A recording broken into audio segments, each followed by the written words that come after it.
Alors Patrick Issali, donc j'exerce mon métier depuis 25 ans. Mon métier c'est traitement de termites, traitement des bois, isolation et traitement d'humidité. C'est-à-dire ce sont toutes les pathologies qu'on peut rencontrer dans l'habitat. Donc je suis artisan installé à Cuxac-d'Aude et notre entreprise travaille beaucoup dans le département de l'Aude et également dans les départements périphériques comme l'Hérault ou les Pyrénées-Orientales. Alors ma clientèle à 80%, 90% c'est le particulier.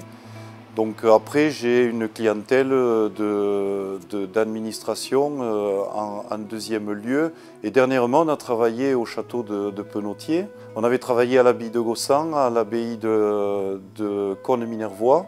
Et puis des chantiers sur des bâtiments plus récents comme le lycée Joffre à Carcassonne. Donc tout ça, ça m'a entraîné à rentrer dans des démarches de qualification, Qualibat donc, où j'ai été la première entreprise en France qualifiée dans mon métier. Et ensuite dans une démarche qualité de service auprès du client, puisque là aussi, quand on a des exigences de sécurité, il faut essayer d'être le plus en proximité avec le client et de faire attention que son confort soit préservé. Donc là, je suis rentré dans une démarche AB5, qui est une démarche à CAPEB au niveau national.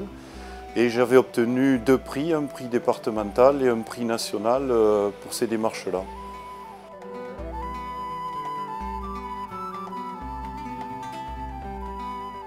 Voilà, alors je dirais que pour moi l'avenir, elle a quand même un petit peu d'histoire dans le passé, puisque au niveau isolation, j'ai toujours prôné les matériaux nobles, avec des matériaux qu'on retrouve souvent dans des filières locales et dans la nature du moins, c'est-à-dire les fibres de bois, le liège, le chanvre et puis la ouate cellulose qui est faite à base de papier.